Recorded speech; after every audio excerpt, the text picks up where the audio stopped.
কোনো কাৰণ নাই, মই সম্পূৰ্ণ ব্যক্তিগত কাৰণত মই অসমৰ ৰাজনীতিৰ পৰা দূৰত থাকিব খুজিছোঁ আৰু বেলেগ একো কাৰণ নাই।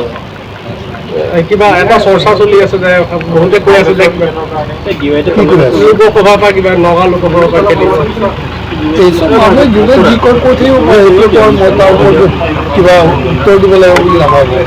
যিহেতু মই ভবা নাই, লোকে কি ভাবিছে এইটোক লৈ মই চিন্তিত নহয়। ৰাজনীতিৰ পৰা এতিয়া কন্যাক অন্যান্য বুলি কথা নাই, মই ৰাজনীতিৰ পৰা দূৰত আছোঁ। পিছত পৰিকল্পনা কি হ'ব? একো পৰিকল্পনা নাই। চাওক, মই কৈছোঁ যে মই কোনো উদ্দেশ্য লৈ, কোনো পৰিকল্পনা লৈ মই মানে ৰিজিগনেশ্যন দিয়া নাই।